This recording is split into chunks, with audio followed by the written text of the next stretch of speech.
do what you do. We are here. I'll be talking on something I've titled Divine Help. Or in other words, I just call it Ezra. Amen. Ezra. Divine Help. Hallelujah. If you go through your Bible, in the book of Ezra chapter 6, 7 to 10, say this Ezra went up from Babylon, and he was a scribe, skilled in the law of Moses, which the Lord God of Israel had given. And the king granted him all he requested, because the hand of the Lord his God was upon him. Some of the sons of Israel and some of the priests, the Levites, the singers, the gatekeepers, and the temple servants went up to Jerusalem in the 7th year of King Artaxerxes. He came to Jerusalem in the 5th month, which was in the 7th year of the king. For on the first of the first month, he began to go up from Babylon, and on the first of the 5th month, he came to Jerusalem, because the good hand of his God was upon him. For Ezra had set his heart to study the law of the Lord, and to practice it, and to teach his statutes and ordinances in Israel. Hallelujah. Now, there is something I like doing. All my teachings here, I try to base it on the Bible and people in the Bible who experience certain things in their lives. Ezra was one of those. He was a priest in Israel, and he found himself in a time when Israel was attacked by a very powerful king. I think it was depicted in one of Hollywood's movie in 300. There was a very powerful king. If you watch 300, that powerful king, that was the king they were talking about. He was so powerful that he dominated the whole world, to the extent that they called him King of Kings. Hallelujah. Because he had kings of nations that he has captured under him. Now, when Artaxerxes when he captured Israel, it did not end there. Look at the predicament of Israel. They were captured by the Babylonian king, and while they were in slavery to the Babylonians were defeated by the Persians, who now put Israel under them. Are you getting the story? So a country captured you, another country captures that country that captured you, so you are under double jeopardy. That was the situation where Ezra found himself. And so many times we find ourselves in situations that, as Christians, you just tell yourself, maybe you will act like me when I was going for NYSC. I told myself, nobody knows that I'm a Christian for this place where they go. No one knows I'm a Christian, so I'm going to live free. So sometimes situation comes your way, or you find yourself in a place where you look around and there's nobody who knows you are a Christian. There's nobody who knows you belong to God. There's nobody who knows anything about you. And because nobody knows about you, you want to live a life that is different from what you ought to be living. That was the situation that Ezra found himself, and he would have on his own decided that I'm going to do it again. After all, Israel is supposed to be a nation that God picked with his own hand. He personally selected Israel as his own. How can a nation that God had personally selected on his own go through such difficulties? How can I be a believer in Christ and go through such things? How can I? Why will I go through it? Hallelujah. How can I? This was the situation Ezra found himself. But don't forget his name. The meaning his name, divine help. Divine help. In a situation he found himself, he chose that in this same situation, I will still represent the one whose mark I carry. God bless you, Braunche, this morning. He realized the person whose mark he carries. He realized, he remembered the person whose image he bore on his body. He realized it. And he chose that I am going to let my name answer for me. I am going to seek God's favor.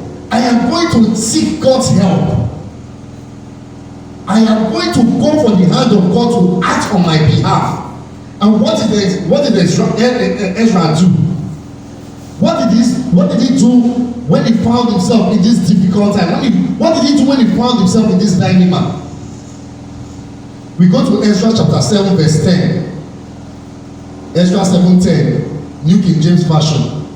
He said, for Ezra had prepared his heart to seek the law of the Lord and to do it and to teach statutes and ordinances in Israel. Now, Ezra discovered that there is one thing I can do that will attract God's hand for my favor. There are certain things I must do that will attract God's hand for my favor. And what did he do? The first thing he went to do was to go and search. He went to go and search.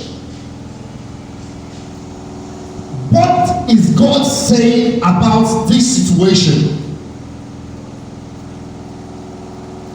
How do I get God's hand into my life? How do I get God to help me in this difficult time? How do I get God to step into my situation? How do I get God to bring me out of this unpalatable situation, of this unpalatable condition? That understanding of what the Word of God says is very important. The first thing he had to do was to go and hallelujah. Number one, let me just follow my notes here. The first thing he did, he said he prepared his heart for God.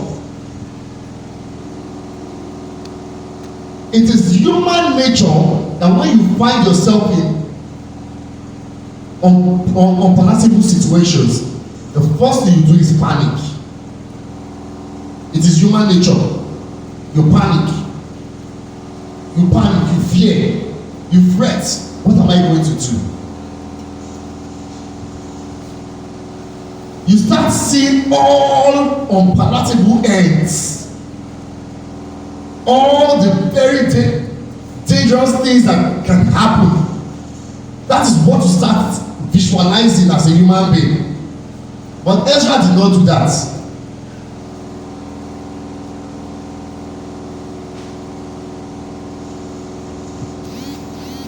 Ezra would have also run to somebody, look for a man who will stand for him. Look for a man who he will cry to and hope that the man will help him. But no, he didn't do that. He had to prepare his heart first for God. He had to prepare his heart for God.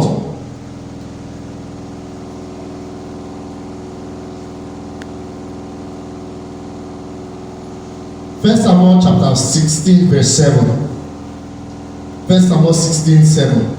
I have refused him, for the Lord does not see as man sees, for man looks at the outward appearance, but the Lord looks at the heart. The Lord looks at the heart. Now, this story happened when a king was to be picked for Israel. And Samuel went to the house of Jesse, and Jesse brought his sons out with all their manly stature. They looked so stout and kingly. But God said, I don't look at his outward, I look at his heart. So if God must step into your situation to help you, what is the state of your heart? Why do you want God to step in to help you? Is it for you to show off? Is it for you to gain glory for yourself, or to point the glory back to the one who made you? God looks at the heart. He chose not to look at the muscles. He chose not to look at the beauty or the handsomeness. But for him to pick a king, he looked at the heart. And that was how David was anointed. Hallelujah. Ezra knew that the national sin and disobedience of the people was what put them in captivity. Ezra knew it was because of their sin. It was because of the sin of the nation that put them in that situation. But he also knew that God is a merciful God. No wonder he said, if my people who are called by my name shall humble themselves and pray and turn from their evil way and seek my face, he said, then I will hear from heaven and I will heal their land. No matter how bad situation gets, we can almost always depend on the God who we will run to, who will call and who will hear us and turn situations around in our land, in our houses, in our family, in our finances, in whatever we do. If your heart is in the right place, if your heart is in the right place,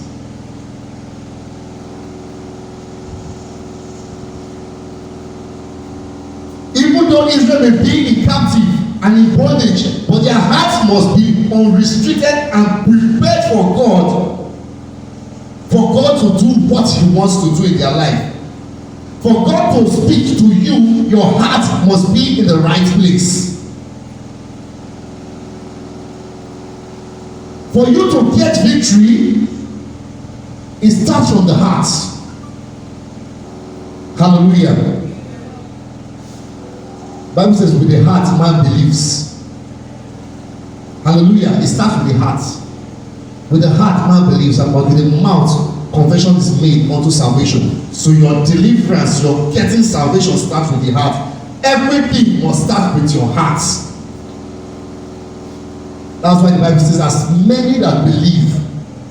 Because for you to believe, your heart must have been renewed, must have been born again. Your heart must have been touched. Hallelujah. No one that says in his word, a broken and a contrite heart, and will know it cast out. The heart is important to God. You want to seek God's help, you want to get God's help. Where is the position of your heart? Hallelujah. Ezra 7:10 say, for Ezra had prepared his heart to seek the law of the Lord and to do it and to teach statutes and ordinances in Israel. Ezra prepared his heart, and the next step Ezra did after preparing his heart was to pursue the word of the Lord. What is God saying about this thing? When your heart is in the right place, then you can sit down. What is God saying concerning this thing? And how do you know what God is saying concerning an issue? If you don't seek, if you don't search his words, if you don't search the manuscript of life. So that was what Ezra did. See, Ezra prepared his heart to seek the law of the Lord. To seek the law of the Lord means to check on his word. What is he saying concerning this issue? To seek means to study the word. To understand that the battle, first and foremost, is a spiritual battle. To understand first and foremost that the spiritual covers the physical. That everything that happens in the physical, first and foremost, already been happening in the spiritual. Hallelujah. So that brings to mind everything that is happening in Nigeria has happened first and foremost in the spirit. But because we as believers, we are asleep. We are asleep. When it's time for election, we are all sitting indoors. We don't want to come out and vote. We'll wait for somebody to tell you in prophecy who will win the election. We are waiting. After all, somebody, this man don't prophesy, and this man will win. So why am I coming out to vote? We sit down. We forget the word. We forget to go and search. We forget to prepare ourselves to change things in the spirit, to control things in the spirit first.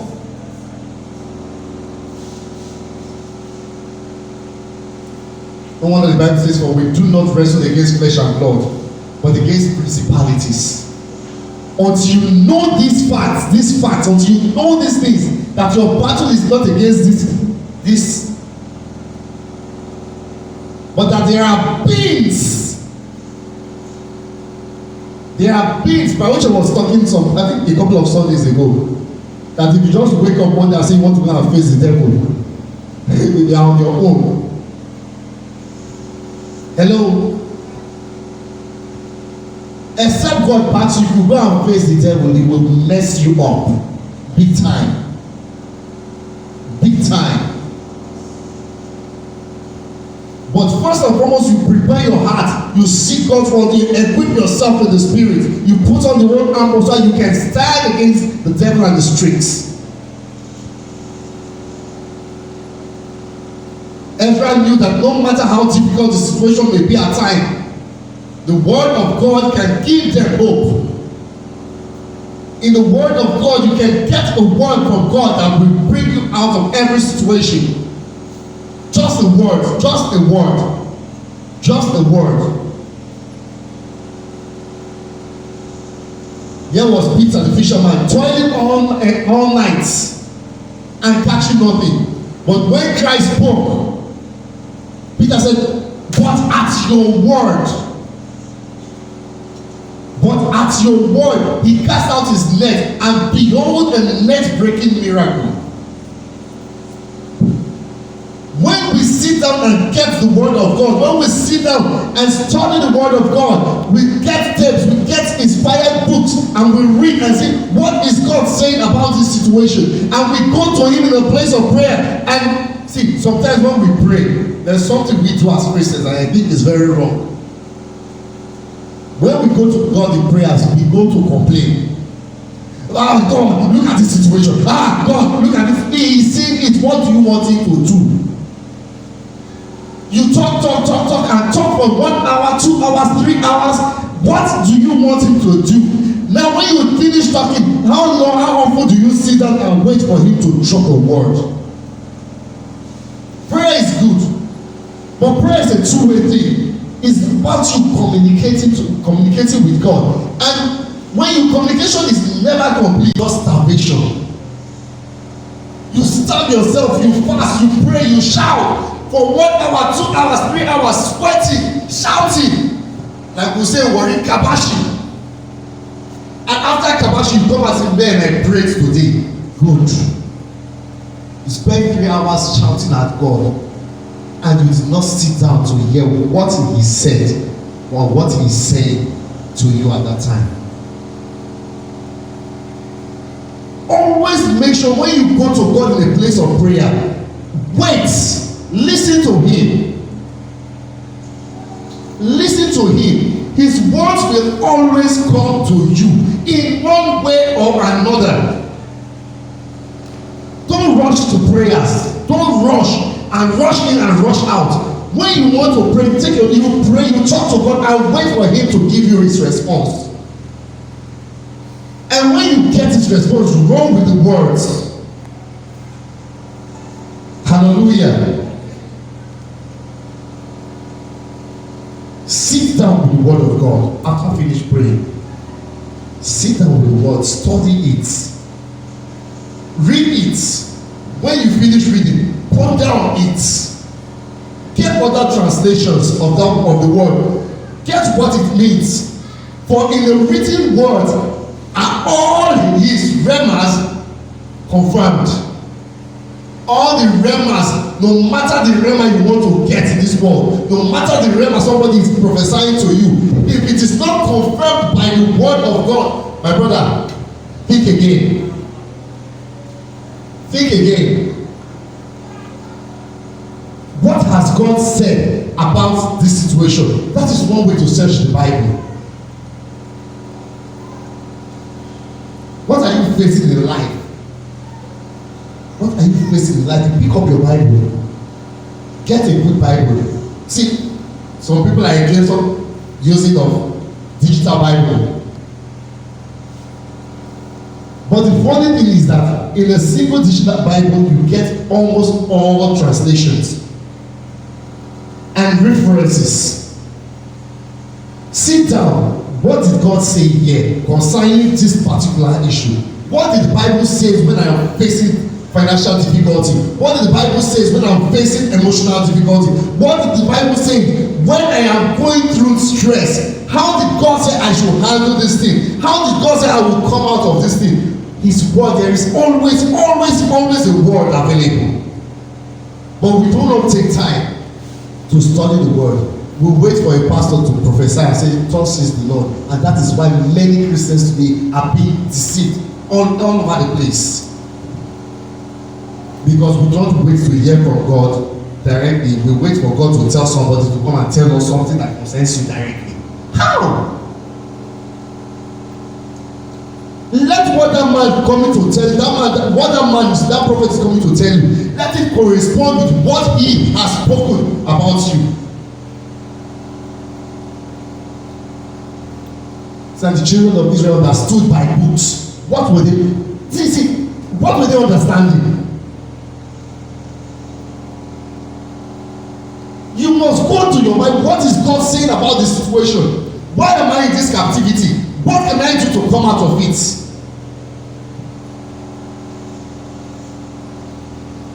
So Daniel understood by books that it was the Israelites had stayed past their captivity period. They had stayed past it. So if there was nobody that was searching the scripture, that is how they would continue staying in captivity. The word of God is so rich. The word of God is so encompassing. Ezra did not stop there. He prepared his heart. He sought the word of the Lord. After seeing what the word of the Lord said, Ezra 7:10 again. Say, for Ezra had prepared his heart to seek the law of the Lord and to do it. And to do it. Hello. And what has God spoken? What are you doing?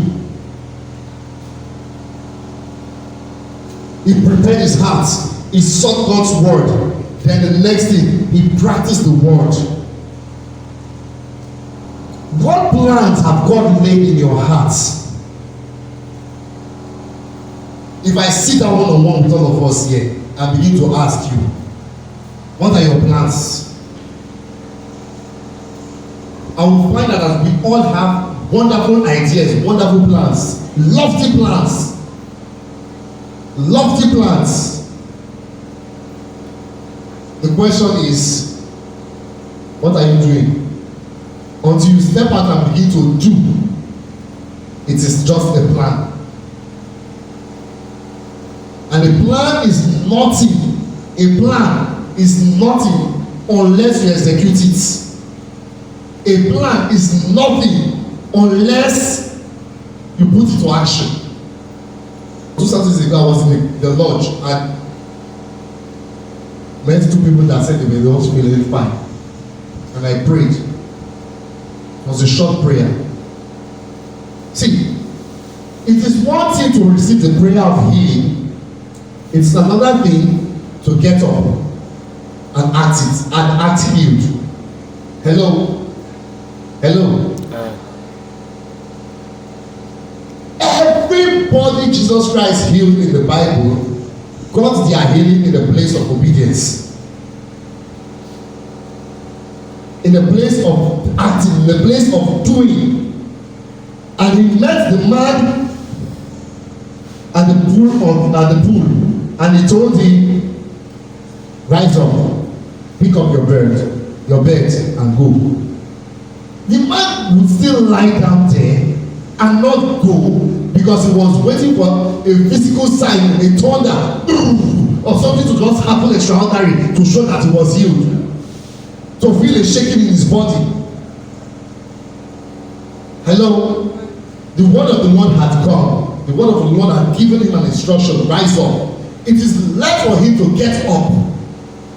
Hello?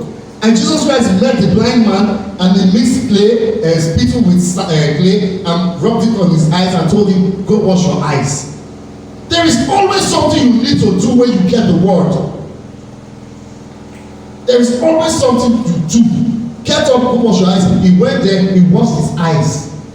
And he came back and said, I see men as trees. And he go back again. Go and wash it the second time. Hello? In the place of obedience, he got his healing. Or is it the lepers? The 10 lepers. I said, they were still carrying all the signs of leprosy. And he said, go and show yourself to the priests. Go and show yourself to the priest. And they turned around. And while they were in the act of obeying, they saw that their miracles were already given to them. See, you won't get anything from God after he has given you the word if you do nothing with it. The miracle is in the acting. The miracle is in the action you carry. Have your lofty plans. Have your wonderful ideas. Lay it out. The Bible says, write the vision. Make it plain. But it didn't end there. There still has to be the place of the people that will run with it. That is the doing. Have your wonderful ideas. Have your wonderful dreams. Nothing wrong. Let God drop something in your heart that will bring you out of your situation. Let God put something in your heart that will change your life, that will change your mentality, that will change your physical outlook for life. But if you sit down and do nothing with the word gotten from God, nothing happens to you. Amen. A man like Dangote sat down and began to think. And I can imagine him saying, man will always need accommodation. Accommodation is one of the basic needs of man. And they went into cement because we will all build. We will build houses, we will build roads. We went into cement. As long as development and building, as long as there is civil engineering, they are going to need cement. So Dangote will keep making money from the cement. He did not end there. He said, man is going to need food. Hello, how many of us use Dangote sugar?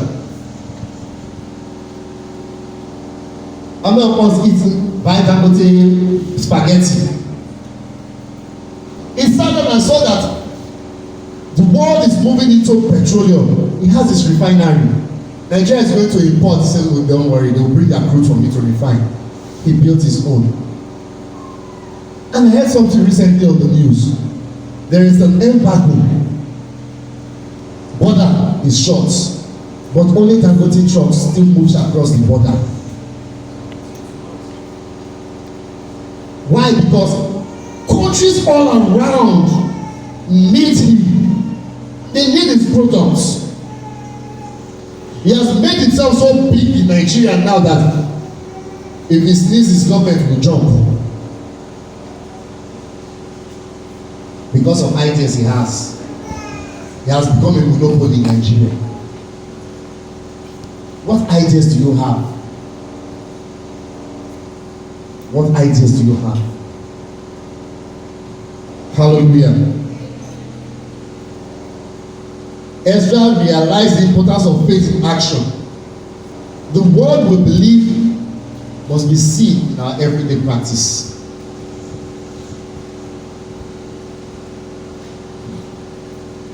And it's not end there, because he's a man that was sent to the nation. He realized he's a priest. He realized his duty to stand in the gap between the people and God. Peradventure, some people are forgetting who they really are.